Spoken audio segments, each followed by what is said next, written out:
Hi everyone, welcome to my YouTube channel. तो आपका मेरे यूट्यूब चैनल में स्वागत है। सबसे पहले बड़ों को प्यार भरी नमस्कार और छोटों को ढेर सारा प्यार। तो आज का ब्लॉग लगभग सुबह के 9 बजे से शुरू हो रहा है। तो क्योंकि मैं शाम को ही रोडू पहुंच चुका था, मुझे किसी ज़रूरी काम के लिए रोडू आना पड़ा। तो आज जो भूडा का उछड़ पाछड़ का तो वो मैं आपको नहीं दिखा पाया।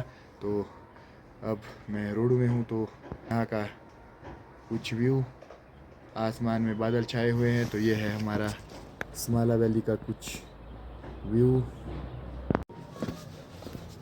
तो मैं शाम को ही साहिल के रूम आ गया था। तब अब मैं जा रहा हूँ बाज़ार की ओर। अब पहुँचा हूँ मैं गाड़ी के पास। से लगाई थी मैंने गाड़ी शाम को। तो ये है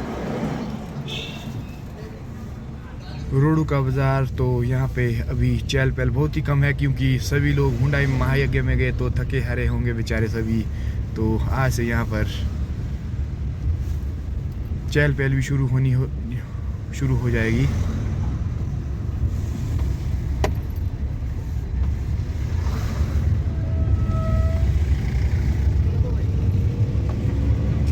तो अब पहुँच चुका हूँ मैं पुजाली नंबर 4 में।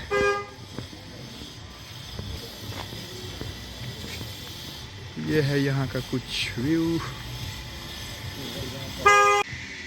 अब पहुँच चुका हूँ मैं पुजाली नंबर 4 में देवता रुद्र महाराज जी के प्रांगण में। तो भूडा महायज्ञ जाने से पहले भी मैं यहाँ से माथा टेक के गया था। तो ये तो लाजमी बात है, कोई भी नावर वैली से यदि भूडा महायज्ञ देखने गया होगा तो यहाँ से माथा टेक के ही जाएगा। तो आज हम वापसी में भी देवता साहिब के पास माथा टेक रहे हैं और आए हैं। तो हम सही सलामत अपने घर पहुँचे, क्योंकि बड़ा महायज्ञ है, बहुत सारी बातें होती है। तो इसीलिए हम आज दोबारा से यहाँ पे माथा टेकने आ चुके हैं। और धन्यवाद देवता साहिब रुद्र जी महाराज जी का, जिन्होंने हमारे साथ हमारी रक्षा की चल के। तो हमें भूडा महायज्ञ में बहुत ही अच्छा महसूस हुआ, कोई चोट वगैरह कुछ भी नहीं लगी। तो बहुत सारी बातें होती है। तो देवता रुद्र महाराज जी की कृपा से हम ठीक ठाक अपने देवस्थान पुजाली नंबर 4 पहुंच चुके हैं। तो ये देखो जी, देवता रुद्र महाराज जी का भव्य मंदिर।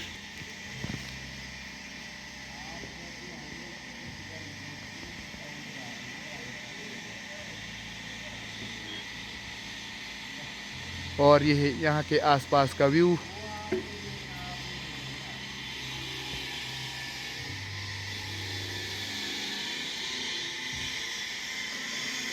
कुछ ही दिनों बाद यहाँ पे शांत का आयोजन भी होने जा रहा है। तो मैं आपको उस शांत का भी जो वीडियो है उसको दिखाऊंगा। तो आप बने रहिए और देखते रहिए।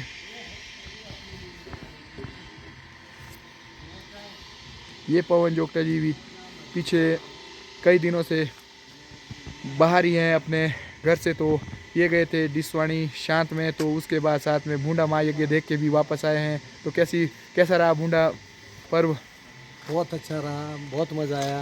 लोगों ने वहाँ बहुत एंजॉय किया। पर ये है कि लास्ट में जो रस्सी थी वो टूटी और लोगों का मन इकट्ठा हुआ। लोग वैसे ही अपने अपने घर चलो कोई बात नहीं, देव चल समाज पड़े के वहाँ साथ से। होते रहता है। चलो ये कोई बड़ी बात नहीं। तो आने वाले समय के लिए सभी को शुभकामनाएं। तो अभी हम यहीं पहुंचे थे कि देवता जी का पूजन हो रहा था। तो साथ में ही देवता जी भी अब बाहर आ गए हैं। तो लोगों को कुछ पूछने वगैरह का होता है। तो देवता जी के हमें साक्षात दर्शन भी हो गए हैं।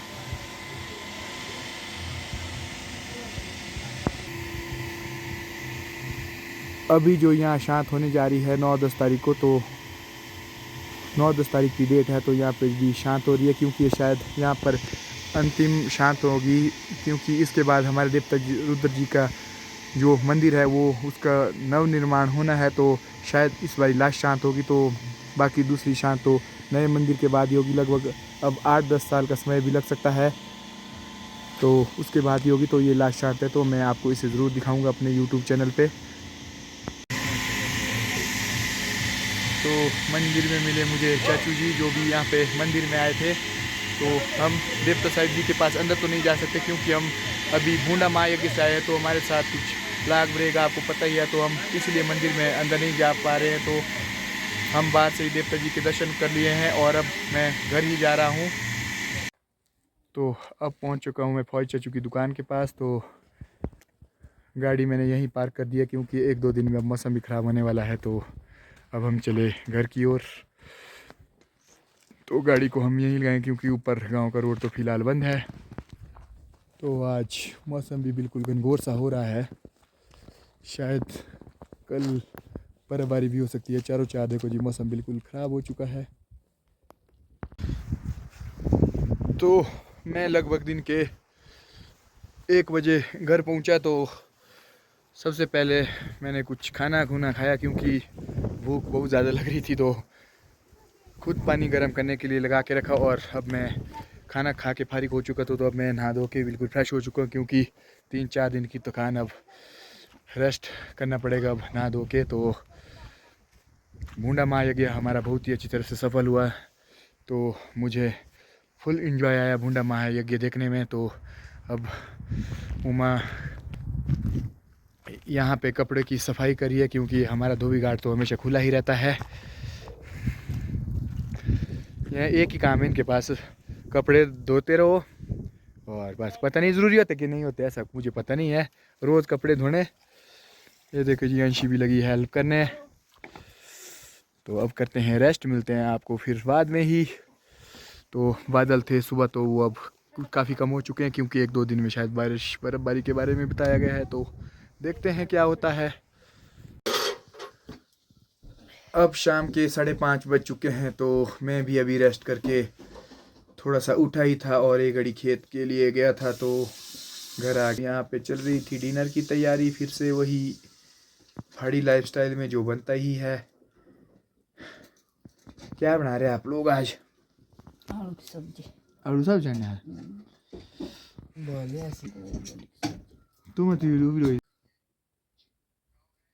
तो गाइज, आपको पता है कि पिछले दिन मैं भूडा महायज्ञ में गया था। तो वहाँ पे हमने बहुत सारे देवी देवताओं के साथ मिले, उन्हें भेंट वगैरह की। तो हमें बहुत अच्छा लगा। तो जब मैं वापस आया तो बहुत सारे लोग रास्ते में बोल रहे थे कि वैसा हुआ, वो हुआ, फलानी चीज़ हुई। तो ऐसा कुछ नहीं, हमें रस्सी तो टूट गई लेकिन हमारी आस्था कभी नहीं टूटनी चाहिए। तो ये बात है। तो हमें अपने इष्ट के प्रति आस्था रखनी चाहिए। ऐसी बातें को हमें ना सुने, उसे इग्नोर ही करे। तो क्योंकि रस्सी ही टूटी है, हमारी आस्था तो अभी भी जिंदा है। तो हमें आस्था रखनी चाहिए क्योंकि हिमाचल प्रदेश देवभूमि है। तो देवभूमि में आस्था तो ज़रूरी है। तो मिलते हैं अब आपको खाने के बाद ही।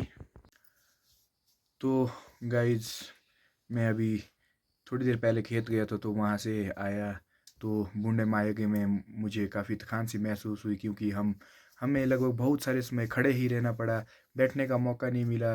भीड़ भड़ाके में धक्के इधर से उधर लग रहे थे।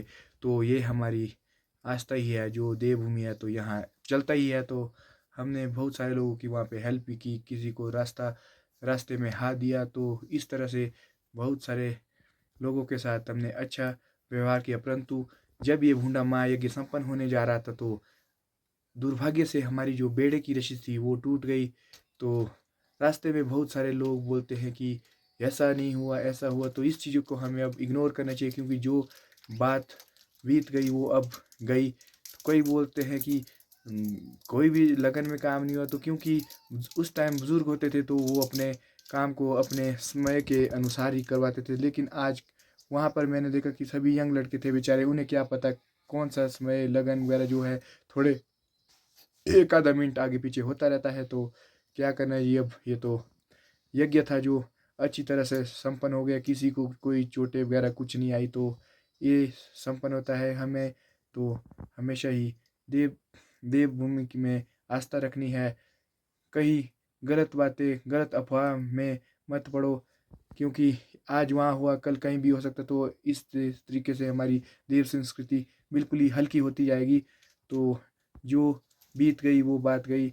मैंने बूढ़ा महायज्ञ का पूरा एंजॉय किया है। तो आप भी इस वीडियो में जो मेरी वीडियो है उन्हें देखें और एंजॉय करें।